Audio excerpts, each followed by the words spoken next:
Hey, just me at the top of the episode to let you know that we were in fact joined by 3 guests in this episode today.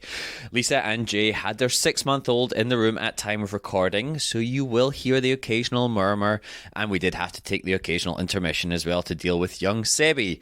That's right, their son is also called Seb, so that definitely wasn't confusing at all. But this episode is absolutely fantastic, and I hope you enjoy it.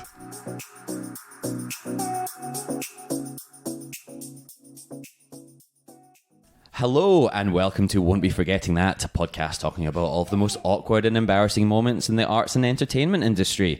I'm your podcast host, Seb Muirhead, and today we have a couple of guests. Our first guest is an actor and a filmmaker, Jay Morrissey. Hello, thank you so much for having me. And our second guest is an actor, a producer, a director, Lisa Fineberg. Hello. Thank you so much both for coming on. As I mentioned before the podcast started, you've both been incredibly busy just now with what I want to say is a pretty exciting little feature film coming up, The Emu War. Yes, pretty exciting. We just had our world premiere, and then the rest of this in Melbourne, and then we had the rest of the cities had a screening as well, and then we'll see what happens beyond there. Maybe look out 2024. Watch out Los Angeles, going over to the Chinese theatre. Is that what it's called? Yeah, the Chinese theatre. That'd be cool. I think so. Yeah, no, I've heard nothing but good things about it as well, and we've had so many friends of the show that have been in it and worked on it as well. So Ben Russell, Tanya DeRoss was a wonderful makeup artist as well. Mm-hmm. Amazing. Ben Knight. Ben Knight is in it, yes. There we go. So I'm trying to get the entire cast and crew from the Emu War onto the podcast at some point. Yeah, let's do it. You need Goxie and yes. Dane and of course, Damien. Yep. All of them. But I would like to start off, if we're allowed to talk about this as well. Please. I've been asked to ask you about a certain milk incident on the set. Totally. Is this, are we allowed to talk about this? Is this a spoiler? Of course. No, definitely. Okay. Well, we really need Beautiful. Ben Russell to tell this story, but Yeah, so it wasn't But no, we can tell our side of it. I feel like, And then Ben, call in if you want a rebuttal as well. Yes. So this wasn't even asked by Ben Russell as well. This is by someone else. But if you would like to tell the story, I'd love to hear about this. So it's like basically the villain in the Emu War is a queen emu, which is sort of like a giant emu with like large breasts, and who lives in a dark cave underground. Nice. And Ben's character, Emu Boy, is her little sort of minion, sort of like adopted son, I guess you would say. She raised him. Yeah, Romulus and Remus kind of a deal. Yeah. Raised by wolves, kind of like. Exactly. Yeah. He's kind of half emu, half man. Exactly. Yeah, I've met Ben before, so I can attest to that. Yeah.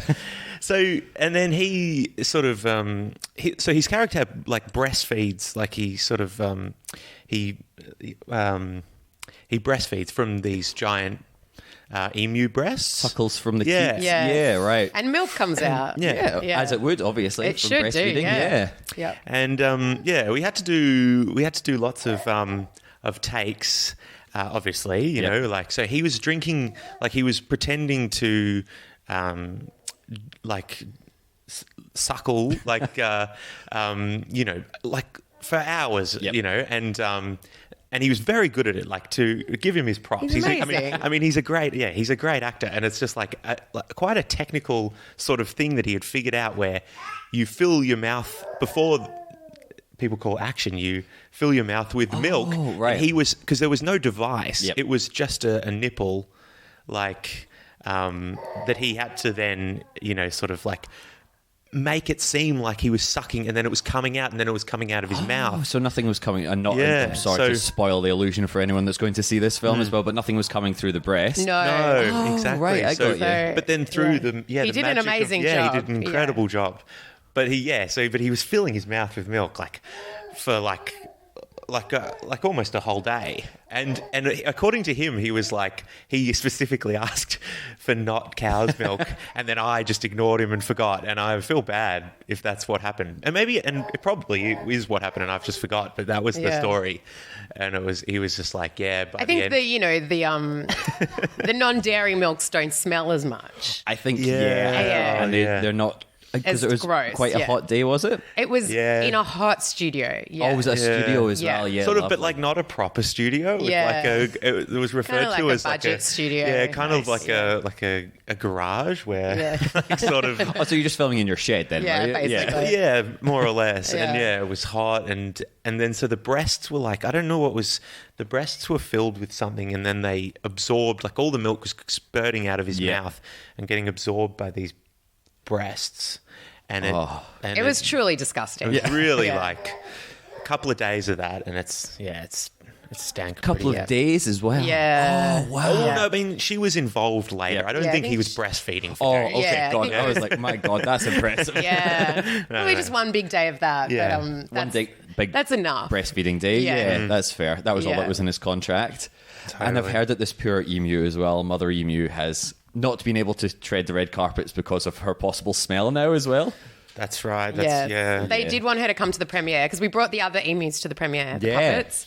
But she was, just far too disgusting. Her boobs have gone in yeah, the bin. Oh, have they? Yeah. R.I.P. boobs. Yes. Yeah. And Ben was all right to come to the premiere. He didn't smell too bad. I think since then he's probably wife recovered. probably- Yeah. Oh, okay, Washed cool. a couple of That's times, good. for sure, yeah. I'll ask a few other people at the premiere Yeah. to see if he was okay then. Yeah. That's like equal parts, I think, terrifying, but I'm very excited to see that as well. So I don't know where I sit on the fence with that. Yeah. But that's, Yeah. I mean, it's nice to know the disgusting backstory of it too.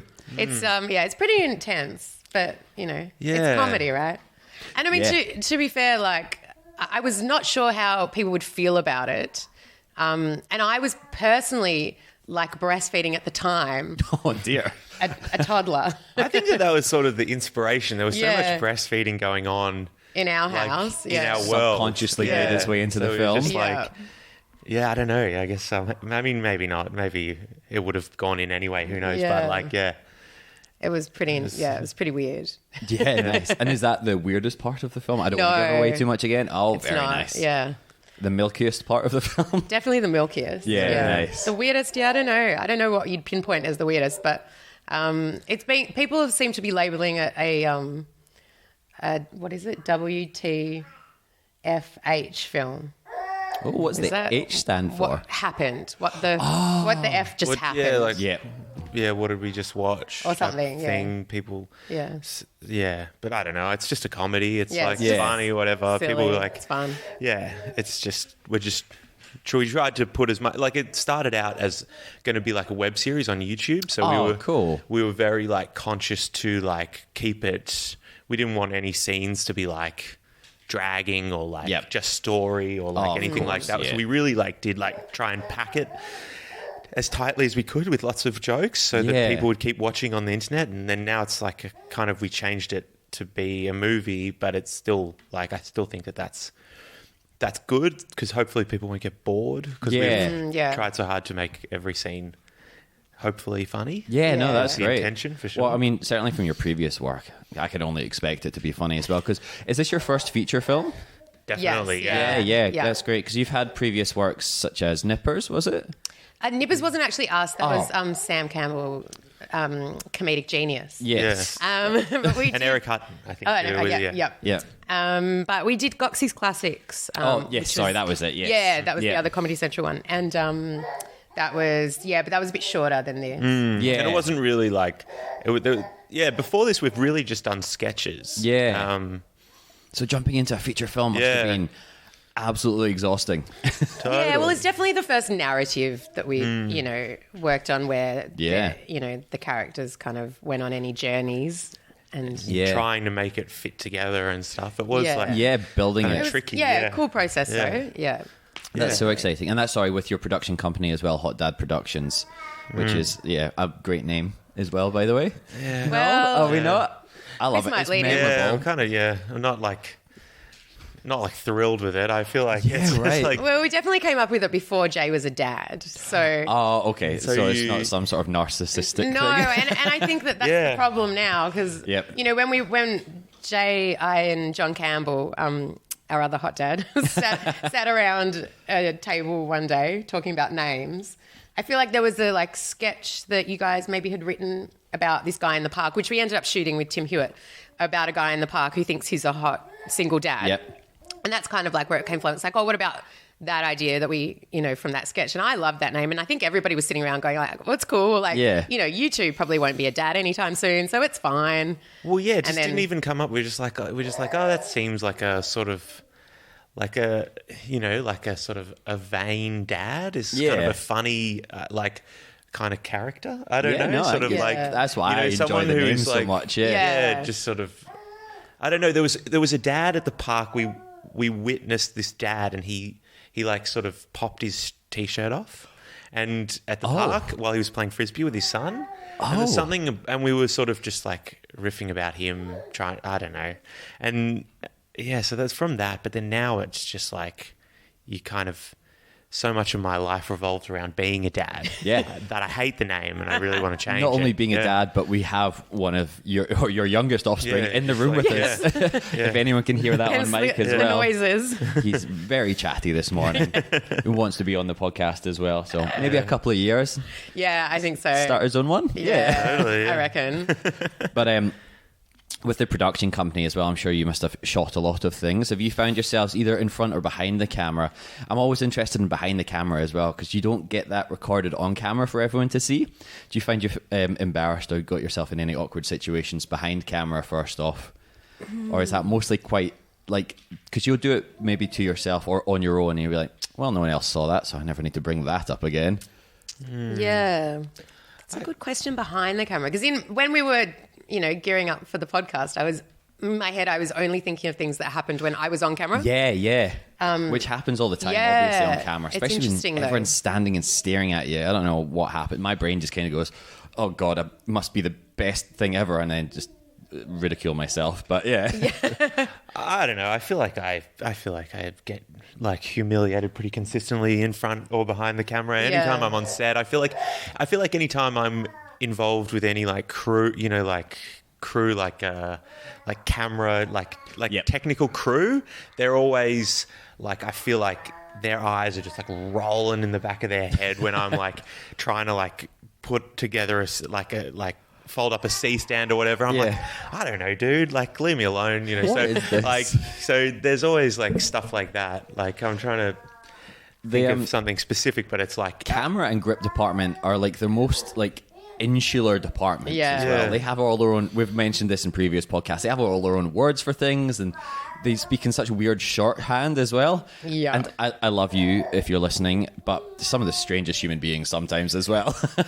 Just grips especially, I don't know, working on 2 hours sleep and nicotine and 12 Red Bulls before 8 a.m. And just the mindset of like everything's a jigsaw puzzle to fix, and then they fix things and make things happen. But and they're always just there. They've worked on infinitely more sets than all of us put together. And they don't care about the material necessarily, or like almost never. Like, so it's like they just be like, they'll be getting their rigging right or whatever, and they'll take huge pride in like their focus pulling, but then they'll be like, this sucks, like, like at the same time, like, so anyway, I mean, it's like, I guess it is just like, because I mean, most of it, like, you sort of, apart from the Emu War and then our sketches and stuff, it's like most of the time I've spent on set has been as a runner.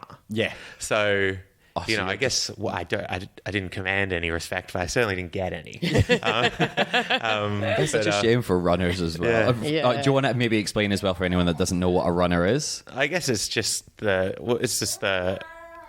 lowest crew member listed on the call sheet who just runs around off their feet all just day like long, people ask them to do go for coffee, go for coffee, go for this, pick up lunch, whatever, wipe all the mud off the equipment afterwards, trudge through the Yangs for 4 days. It's a fun job. Totally. And it's one of those classic ones as well. You need to like work your way up from the bottom as well. Everyone's like, you have to do that, and I'm like, I work as an actor predominantly, but stunts, we have like there are sort of tiers of people as well, so you have to start off real low down in them as well, and a lot of it is just remembering coffee orders and going to get snacks for people that are more important than you, and you're like, right, this is tiring. Isn't that funny that you'd have a specialty like that, but then you still have to go to the bottom of the specialty food chain? It's so funny because you're like, you go on set and you're like, I want to do cool like sick flips and be set on fire, and then sometimes you're just like, Oh, no, I'm just picking up mats after everyone else today. Okay, cool. Right. Yeah, it sounds so much more glamorous on paper, but then you actually turn up and you're like, cool. I'm going to tell people this was way more interesting than it was today, but yeah, this is definitely just like, I feel like I'm back in school again. Yeah.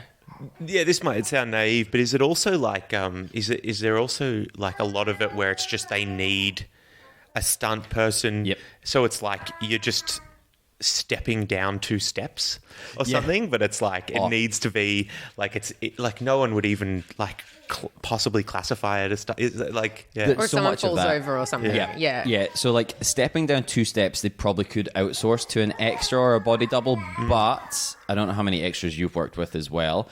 Having worked with a lot of extras myself, you'd probably not trust an extra just to walk down 2 steps sometimes as well. And I've met beautiful people as extras. I'm not saying this about all extras, but a lot of them are interesting human beings, I think is the polite way of putting it. So sometimes it will literally just be like, as a stunty, you're just there to like literally move your foot out of the way of a plate dropping or something like that because they don't want to injure the main actor or anything like that. I worked on this TV show once and it wasn't myself but another stunt friend literally just had to be a dead body in the water because the main actor didn't want to do it. And you know what, fair enough, honestly. It was the middle of winter and it was at Rippon Estate, so they'd filled up the swimming pool there and it was freezing. This poor stunty just had to float in the water. I was like, at that point you can just get a dummy, I think. Yeah. I mean, it's nice to get a paid day's work for them, but yeah, that's a rough day. Yeah, absolutely. Yeah. Totally. Cold. I know, right? Oh, I hate the cold as well. Anyway, moving on from me complaining about work. What were some of the prepared stories we came with? So usually with this podcast, I like to keep possibly the most salacious one to the end. Do you want to put the dummy in? Yeah, I will. Yeah, no, we can totally pause for that just now as well. We'll take a little intermission. Just in case whilst it's starting to... the young one that gets less chattified.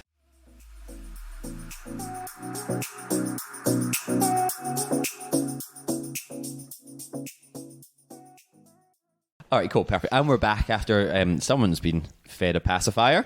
I shan't name who. But, sorry, yes, I was saying, so usually with a podcast, I like to keep sort of the most salacious story to the end to keep all these beautiful perverts listening. So I don't know whether or not we have any ideas of how we would like to tell it, or you just want to dive in with any of the prepared ones that we have. You said you had one. I have one. So, at film school, it is quite it's a weird one because we made this film called The Shepherd's Ferryman. An amazing film. If anybody wants to go online, it's on YouTube. It's is it? Yeah, Sick. I'll definitely link that. An in the incredible notes. student film. It's Yeah, well, it's it's. I mean, it's kind of trash, It's but trash, it's like, yeah. But it's like we wrote it sort of. The premise. Like wrote it with a friend called Al Moore, and the idea was that it was like we wanted to make a like sort of like a bad student film on purpose, I guess was the idea. Like we were trying to, but the reality was that like the technical side of it just was very bad. So it's like we were trying our best, and it's still, and so all that stuff did like, like the sound was bad and all that sort of stuff. Yeah. But it was so just like fun, like just trying to, just trying to write the worst, like really lean stuff. into it. Yeah. That's nice. And I guess it was based on, because there was a sort of a fantasy film. This was at Swinburne. There was a fantasy film that was being shot, and I only heard about this, but there was like I think the main character was a woman. It was like a woman who was dressed up as a like an elf or something. Oh, okay. And but she was an elf, like a topless elf.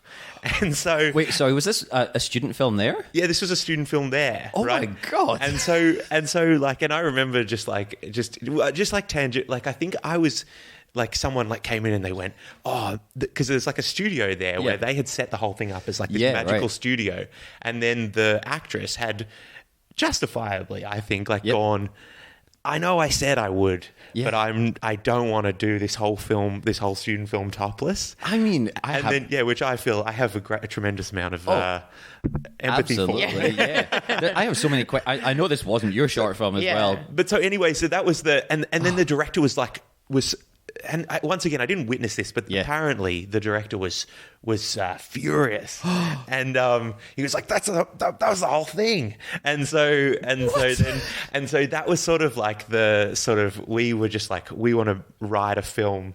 Like there's no topless people in it, but like we wanted to write a film with that sort of like student film character, like making it. Yeah. And so it's sort of like, just some trash. Anyway, the story that I had prepared was that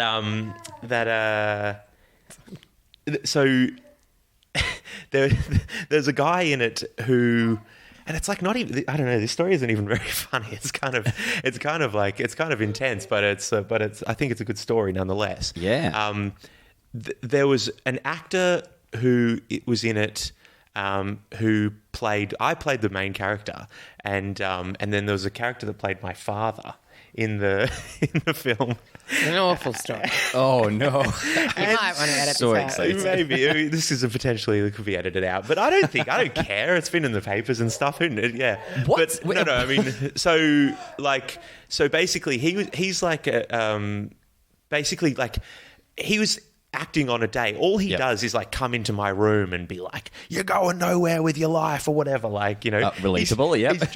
He's just in a scene with me, just with me, who was like a 20-year-old actor, and 20-year-old student film, like, you know, and so like on a day completely separate. But then there was a separate day where there were a bunch of like child actors that were, and he like just turned up on the day. Oh. And like we're like 20 or something, right?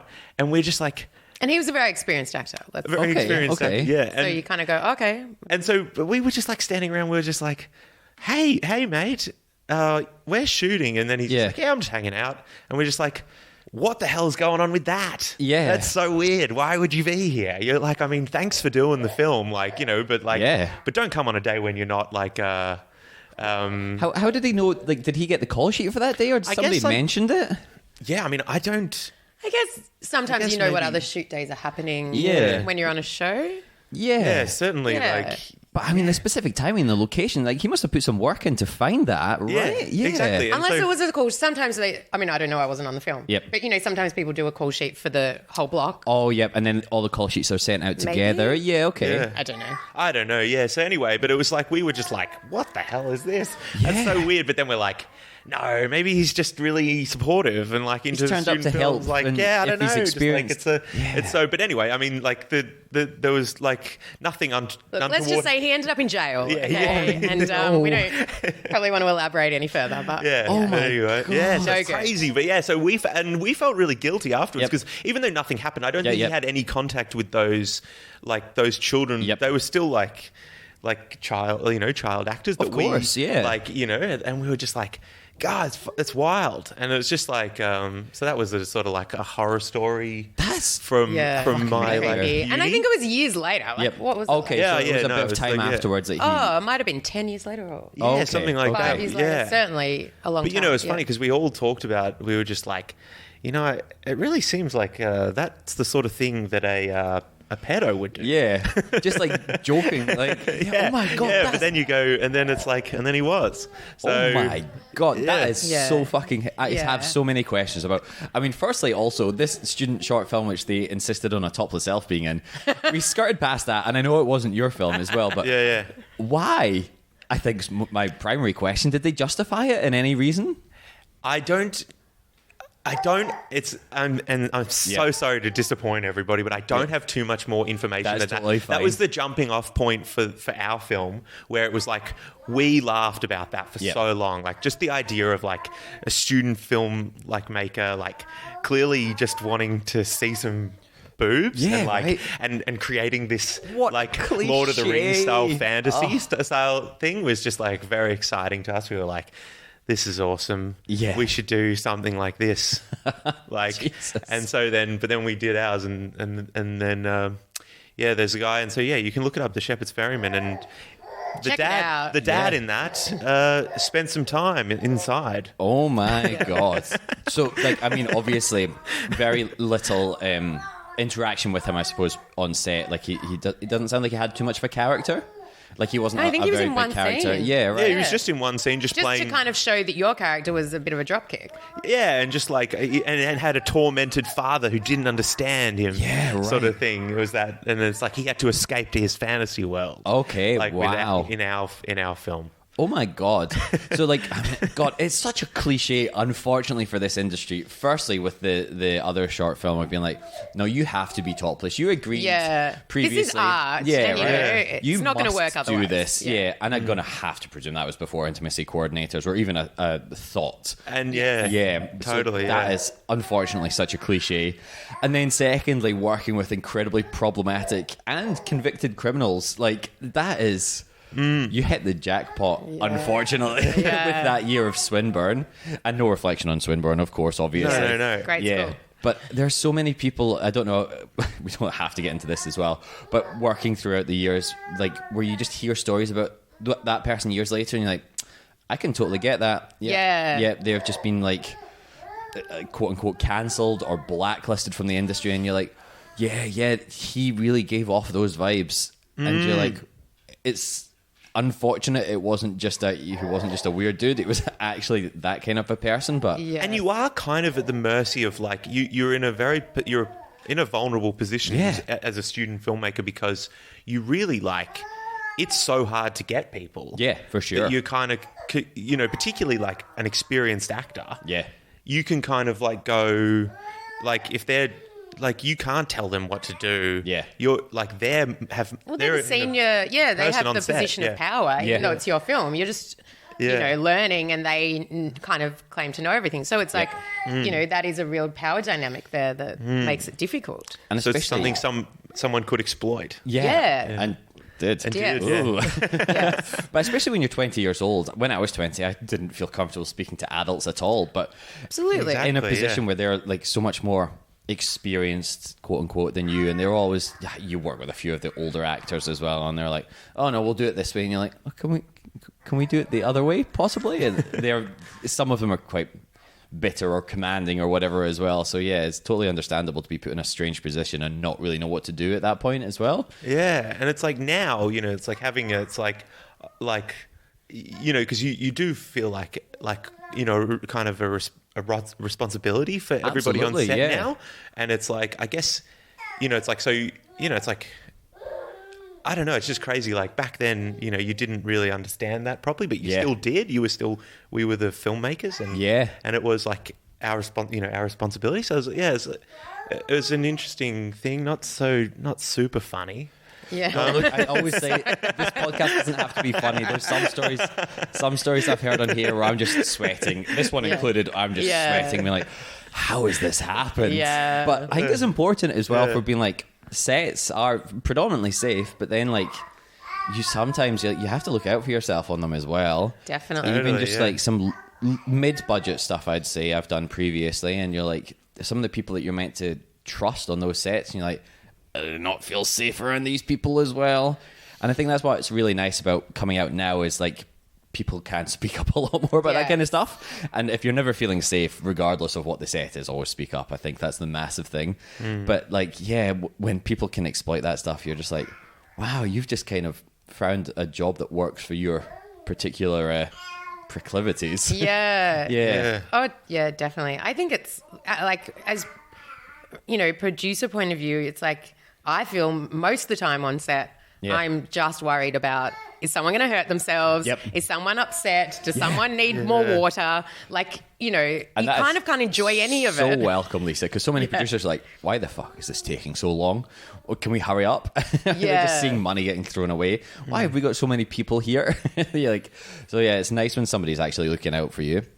Especially the water thing. You go through a full day sometimes, you're like, why have I got a raging headache? You're like, I haven't drank anything or sat down all day. Yeah. And especially like we were saying even before with the mother emu, like you're sometimes in some spaces which are incredibly hot and you never notice it. And then at the end of the day, you're like, I might pass out. I don't know what's going on here. So it's just nice to having people look after you for a start. And the body can only take so much milk. I don't know whether... That is, because I was talking about this yesterday with a VFX friend of mine who was the one that actually brought up the milk story. And I was like, I think that is it was like a real jackassy or a thing where you're like, the body can only take so much milk before you throw up. So, I mean, good on Ben for not swallowing it, to go back to that previous story as well. But I think, sometimes when everyone's watching you kind of do push your body a little further maybe than you would want Adrenaline, I think, of being on set as well and performing as well. You know, when you're like, when you're acting and you just go for it. Yeah. You can really kind of do things physically that you might not normally. So I think everyone's rolling, you see all the crew and you're just like, oh, I want to get this take right. Yep. So I can imagine. Especially in real big productions as well, when there's like 50 people just staring at you and like, oh God, I need to get this right. Oh. Especially coming again from the stunt background, you're like, I'll happily fall on concrete 16 times in a row. And then you go home and you're like, wow, that really hurts, actually. That must be so intense. It's fine in the moment, because I suppose, like what you're saying, Lisa, like you have that adrenaline and you just do not want to disappoint people as well. But then afterwards, you're like, I can see why people don't have the longest careers for this kind of stuff. But it's a lot safer now than it was in the past. People used to make fun of you for putting pads on, and you're like, no, I'm going to wear as many pads as humanly possible. Oh, yeah. Which also leads to me sweating way too much and then being like, why have I got a headache and seeing stars after like 4 hours in studio lights? But I think it's like everything's definitely moving towards more of a safe space in filming. Definitely. Which is so funny, because at the end of the day we're just playing dress up, so I don't know why it's not safe. Hello. Now, not to interrupt all of these wonderfully awkward stories, but Coffee on Cue is back at it again. Introducing the Coffee on Cue Filter Coffee Brewing Pack, your ticket to enjoying these embarrassing moments with a perfect cup of coffee. This incredible kit includes a 2-cup V60 pour-over filter brewer, matching filter papers, and 250 grams of their Ethiopian Guji single origin coffee, specially roasted for filter brewing. This is the gift for the coffee drinker in your life, or for an office Kris Kringle, or anyone that says, I don't really want a present this year. And the best part? Well, we've got an exclusive offer just for you beautiful perverts. Head over to www.coffeeonq.com.au, and that's QCUE, right now, and use the code WBFT15. That's WBFT15 at checkout, and you'll score a fantastic 15% off your purchase.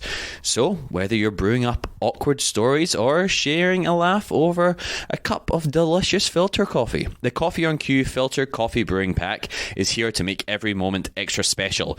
And that'll happen with your WBFT15 15% discount. So don't miss out on this incredible deal and the opportunity to give the perfect gift this holiday season. Visit www.coffeeonq.com.au and use WB15 for your 15% discount and start embracing the awkward, one cup of coffee at a time.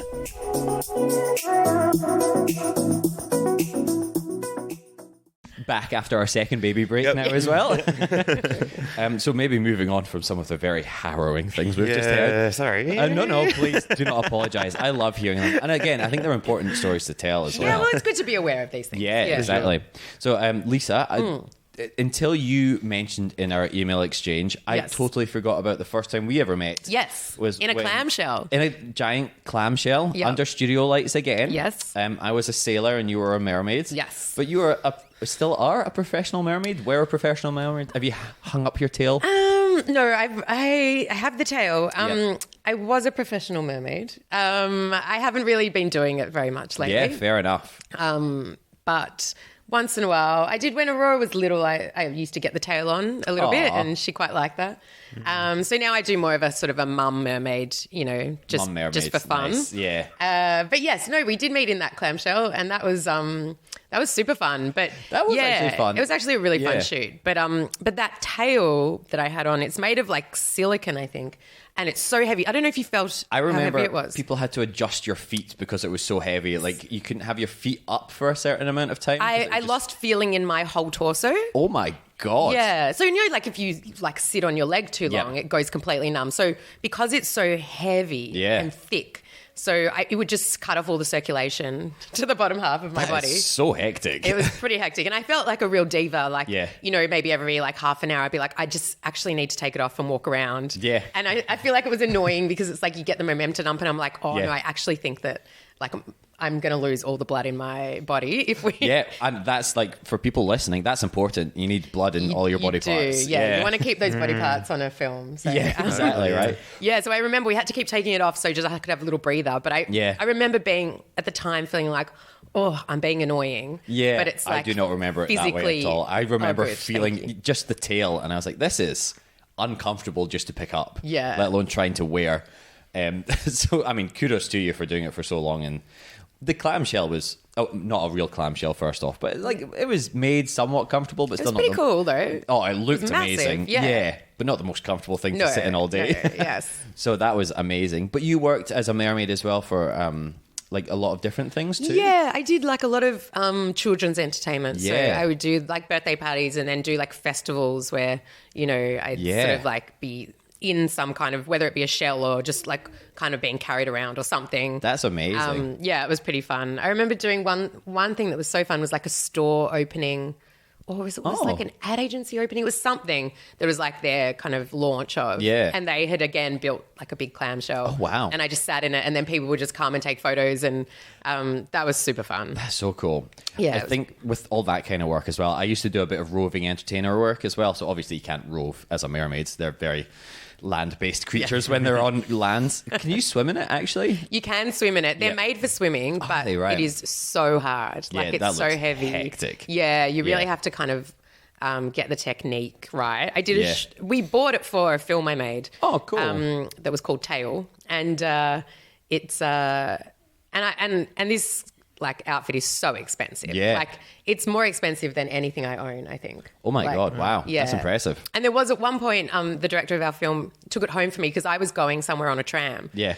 Oh, yeah. And he took it home for me and was like, oh, you know, I'll get it back to you. Yep. And then we sort of like, you know, I sort of like didn't follow up on it because I Yep. just like, oh, I'll get it at some point. Yeah. And then I remember like, do you remember? I was contacting at one point because it was maybe 2 months had gone by and I'm like, oh, this is the most expensive item in my life. And I'm just nervous it got lost. Like, Yeah, just And so I remember like accidentally- just texting and like sending heaps of texts like, can you just tell me that's okay? I'm freaking out here. Where's my tail? Yeah. Yeah. Which is really ridiculous in hindsight. And he's like, yeah, I've got it. I'll bring it around. Like, Yeah. it's fine. But it is one of those things as well. Because especially like when you're making your own things and you're paying for your own things as well, you're like, I know this isn't life or death, but this is also like my livelihood, so please make sure this is fine. Totally. Yeah. It's so strange. Yeah. But have you ever had any strange, I mean, working with kids, I've also done some kids entertainment work as well. Children are, like, they have no filter whatsoever from either coming up and saying the strangest things to you or coming up, whenever they see you in costume, they always love to grab costumes and, like, push things around and stuff like that. You ever had any super strange interactions with kids at birthday parties or any of the other entertainer gigs? Well, I mean, sometimes when I would do the birthday parties, I would wear a different tail that went over my feet, but I could walk in it. Oh, okay. You kind of so like you weren't just toddle trapped. around in it. That's way smarter. Because if you're hosting the party, you can't really just be in one spot. Somebody just throws you in the middle of the children. Have at her. just fish out of water. Yeah. So I remember, often at parties, you know, you'd get that one little kid Yep. who would just be like, I can see your feet, and like kind of ruin it for everybody. And No, right? Yeah. And I'm like, obviously I'm not a real mermaid. I Come on. can't spend this much time out of water. Yeah. But I would work occasionally as a dinosaur myself. And always this one kid, it was those inflatable T-Rex suits. I don't know if you've seen them before. Oh, yeah. Jay's got one. Oh, do you? Yeah. A unicorn one, actually. Oh, very fun. Well, we could be a dinosaur and a unicorn if you're ever looking for work, Jake. Hell yeah, dude. I'm keen. Let's do it. But then, you have that sort of mesh face area, so you can see through it. And there's always that one kid who's be like, I can see there's a person in there. You're like, yeah, obviously. I got a fan attached to my butt, so this What do you I'm expect? fully made of air. But they always ruin it for the littler kids as well. Yeah. But then those, oh, sorry. Do you I know know. what I you was say? just going to say. I remember Lisa telling me that she can does the balloon animals, and I thought it was funny, like that. You can do a dog and a giraffe, which is a dog with a long neck. Yes. And just like That's all I talking can to the do. kids and going like, and they're like, can you do, I don't know, what are the other ones that people make? And then you're just like, you probably want a giraffe again, I reckon. Like, yeah. I mean, I could do that, but here's a dog. Yeah. Everyone loves dogs. Yeah, dogs are better, right? Yeah. Yeah, the classic balloon animals. I used to do a bit of clowning with that stuff and be like, here's a snake, here's a worm. Yeah. I tell you what, the parents would find that funny. Kids hate it. Yes. They're always so disappointed. Oh, yeah. But then sometimes you're like, well, I've got to laugh at the parents. I'll count that as a win. Yeah. I mean, it really is about impressing them. They're the ones that pay. I know, right? I've never seen a child is yet to pay me for anything. Yeah. Yeah. So I'm playing for the parents sometimes as well. Yeah. But then also sometimes the kids are so brutally honest with you as well. You're just like, they're like, why are you doing this? And I'm like, oh boy, that one cut a little too deep. Yeah, I feel like it's It's a great question. Need to look at my life. Yeah, right. God, yeah. I remember at the sort of towards the end of my like children's entertainment career, and this is when I knew it was time to have a break. Yeah. I think because I did it sort of through probably like 16 to maybe 25. Yeah, right. And then it kind of got to a point where I was just like, I like moved to Sydney and I was Yeah. like, I just want to go meet people and go out and, go out to nightclubs and stuff. Spend time with adults. Yeah, and do fun things. And, Yeah. and I remember once, like, because I was doing a little bit of it there and I got sent to this party and I was so hungover. Really shouldn't have done that. But I got there and I remember trying so hard. I Yeah. was like, all right, I feel disgusting. I might vomit, but I'm going to try my best. Yeah, This is yeah. going to be fine. And the parents told the lady I was working for like the worst review of me ever. They're like, Wow. she was like hopeless and she couldn't like control the kids. no. And I was just like, I was trying, but clearly when you're Yeah. in that state, there's only so much you can do. Standing up's Yeah. hard enough, let alone trying to. A kid's entertainer, I'm like, you're not really there to control the kids as well. Yes. Like, it's always such a weird thing. You see it so often of kids just, or like adults just being like, you're the babysitter for an hour now, bye. And you're like, no, I'm just here to do my little show. Like, I'm not here to control children. Totally. Yeah, you don't need to be Yeah. disciplining the kids that I know, are there right? at the party. Yeah. I'm just here. I used to do like kids educational shows as well. And I'm like, I'm not here to like control your children. I'm just here to teach them about dinosaurs. Yeah. Like, it's not really my fault if they're screaming or whatever. And you try and get them interacting as much as you can, but then also like maybe 3 kids there every time just do not care about dinosaurs or want to be there as well. Yes. And they're also like probably a little too old, like 13 years old. And I'm like, yeah, this show's not for you. I'm so sorry, pal. But you're going to have to sit through it.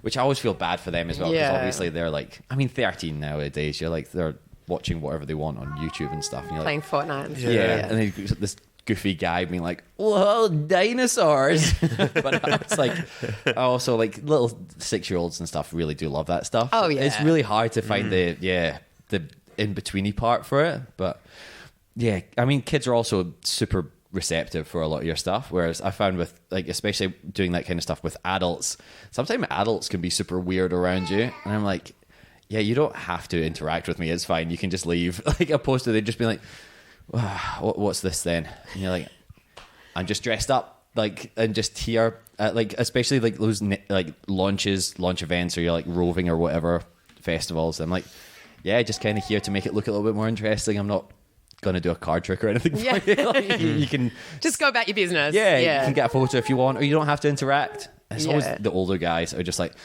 what are you going to do for me then? I'm like, nothing that you're interested in, trust me. Go and complain to your workmates, it's fine. Yeah. You had any interesting adults? I think, do you want to roll him over maybe? Yeah. I feel like he might need a rest. Never work with children and animals, right? Maybe Yeah. on his back, or you're going to hold him. Oh, you can just hold him. Oh, there we Hello. go. Our third guest has joined the podcast. Hi, you got the same name. We do, huh? Same name. No, it means nothing. It is very funny listening to somebody being spoken to as a baby, As obviously. Yeah. With your name. A 35-year-old adult. I'm like, Yeah. yeah, I'm doing well, thank you. Yeah, I do feel like sometimes, like, there were some creepy dads at some of Yeah. those, particularly when I was like a mermaid or something. Yeah. They're just trying to be funny to each other. But I think like, maybe like, 10, 15 years ago, it was like, kind of still seemed cool to like, let's kind of be a bit like creepy to the like mermaid entertainer in front of our mates. Fun, huh? Yeah. Whereas now I think maybe people have more respect, but or there was definitely might some of call that. it out. Yeah. Whereas back in the day, you're like, I'm a person. Like, I can still hear you and see everything you're doing. So Totally. maybe let's not. Yes, exactly. Yeah. But yeah, that stuff's always. I mean, it's gross. Again, Yeah, as well. it's We keep pretty slipping gross. back into gross territory. sorry. No, you're totally fine. I'm so sorry. I really feel like I put a dampener. I thought in my head, I was like, God, that was an interesting sort of like in my head, I was like, it's a funny story. No, it's totally it's like- fine. Again, we've had previous stories as well where people have said some like real horrific things. Not that they have said it, but like they just told the stories, and I'm like, God, it's one of those things where I'm not going to laugh in the moment because pedophiles are rarely funny. But like afterwards, I'm just like, yeah, wow, that was a good story, but that is hectic. Yeah, hectic. Yeah.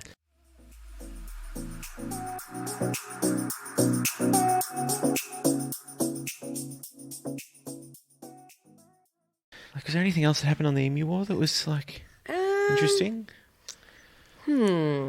Embarrassing. Yeah, it's one of those things as well embarrassing, where like they always just happen and they're just par for the course all the time. I find as well, like you're constantly just. Well, you're on adrenaline as well, like again, and trying to get through everything. So if something does happen that you're like, you don't have time to like deal with it really. You're just like moving on, or like process it really. And everyone just does it as well. Like that's the thing. Like if it's nothing super.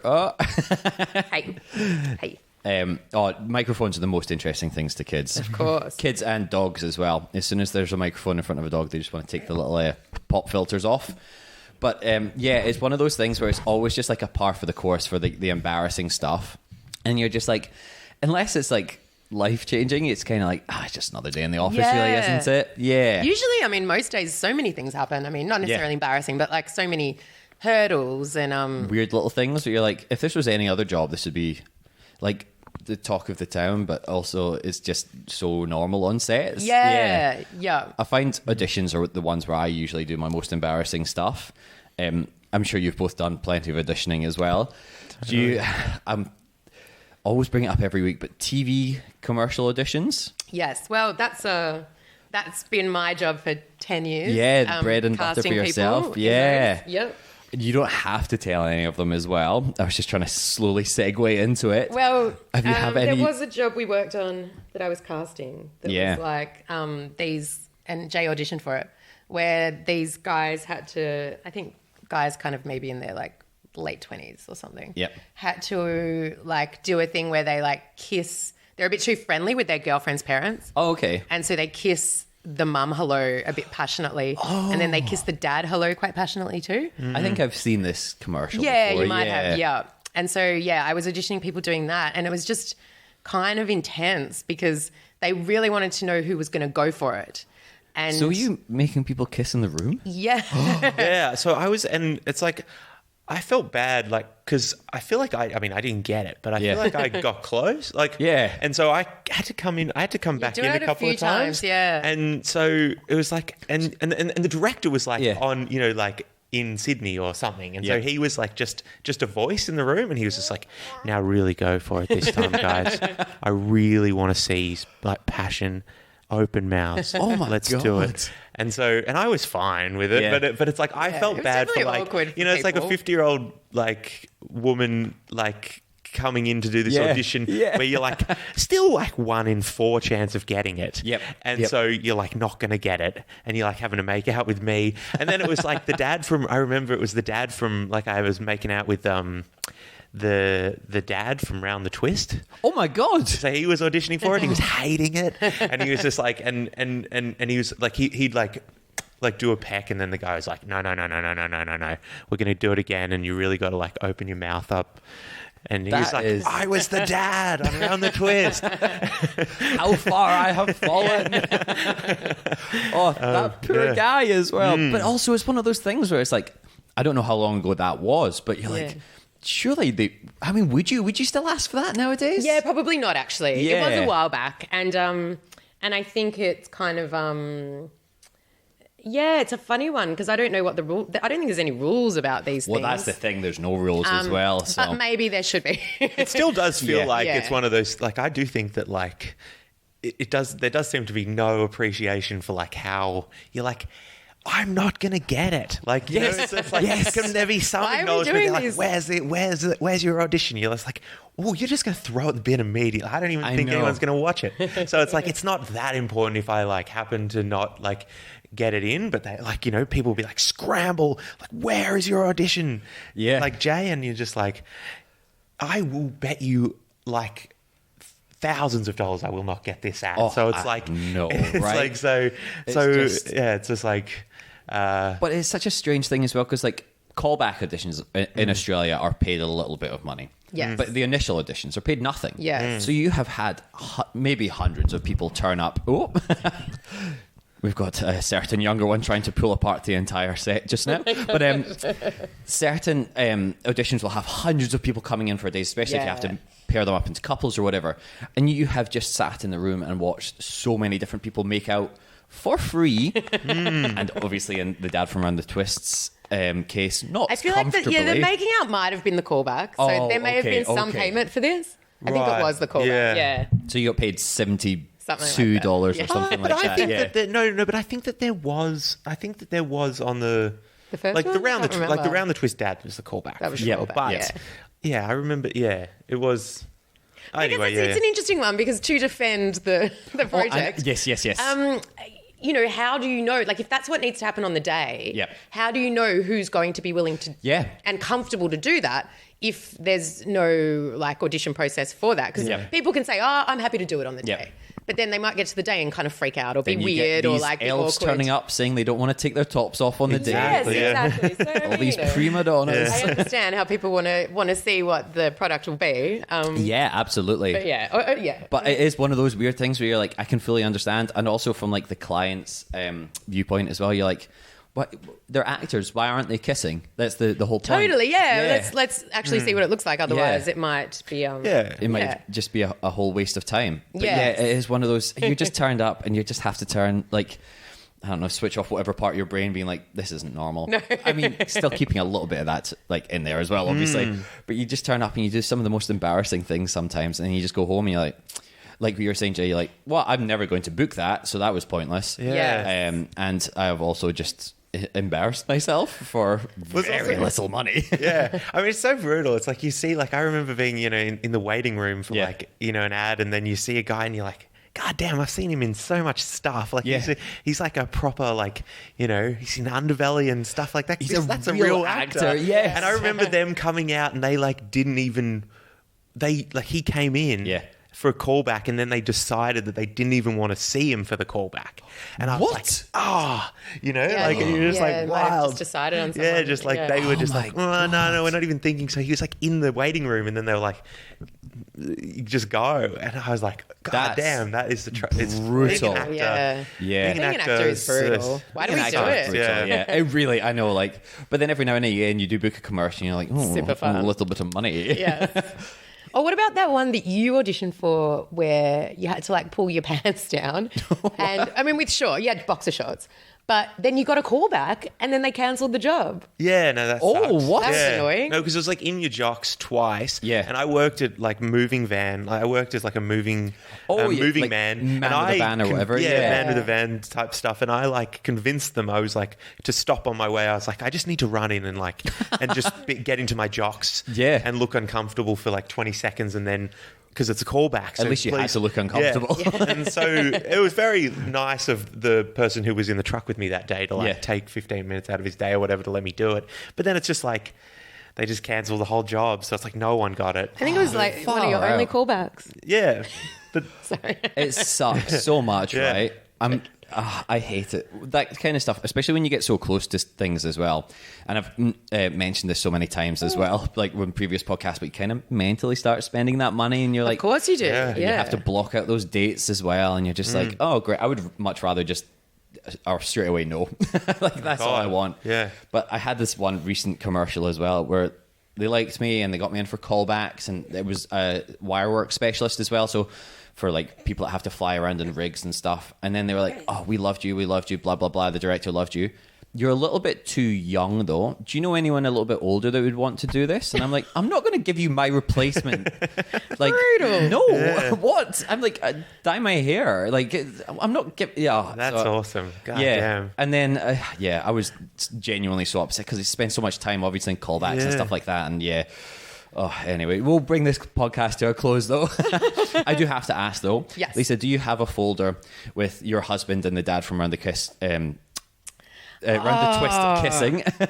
Do you know what? Is that hidden away somewhere I feel like now? it probably did get deleted. Did it? Okay. I think the etiquette is to delete these things pretty quickly. I'd like to, apologies. to see it. I was You wondering could tell, if we just snuck it out on a thumb drive. Yeah. Yeah. But if you're listening, Dad from Round the Twist, we deleted it. We definitely deleted it. Don't worry. Oh, Yeah. sorry. Yes, He was- yes. he was, Legally, it has been deleted. Yes. Yes, I got you. My apologies. But he was. You could tell in the room he was filthy as well. He hated doing Isn't the it audition. Well, wouldn't you? The life of an course, actor yeah. as well. Because Yeah. I grew up in Scotland. We got Round the Twist. It was massive. Yeah. And you were like this worldwide sensation for a little while, and now you're just kissing strangers in a casting studio. And you're like, oh is my this God. really what my life has come to? Yeah. And none of us have once mentioned his actual name as well, because I don't know off the top of my head. He's just Dad from Round Well, the I think Twist. there was 3 different ones because Yeah, but he was the main one with the curly hair. I Yeah, don't know, yeah. That's what my mind always goes to whenever I think of that. Yeah, but oh, far out. Thank you, Dad from Round the Twist, though.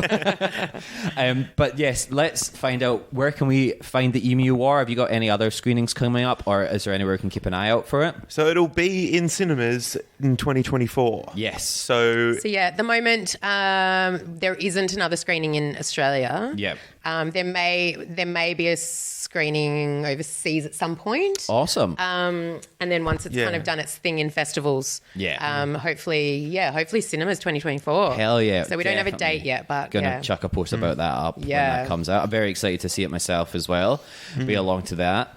Is there anywhere that people can keep up to date with any of the stuff that's going on, and also when it's possibly getting in the cinema release? Yeah, if you jump on to Hot Dad Productions on Facebook or Instagram. Yeah, perfect. you could follow me and Lisa. I'm Jay Morrissey. I'm at Jay private, Morrissey. so Oh yeah, no. my don't follow- Instagram's just full of kids' photos. Yeah. Oh, is that? Yeah, but follow I should Hot Dad really- Productions I should and really subscribe build to a us on business YouTube one, right? and stuff. Yeah. Yeah, YouTube. All of yeah, this we're will on be All that YouTube. stuff. Yep. Yeah. in the show links as well. And you've got a website as well. If We people do have a wanna website. Yeah. Yep. Reach out to you. Yeah. Yeah, TikTok Jay's as been well, building yeah. that TikTok. Yeah. You're doing your TikTok dances, Jay?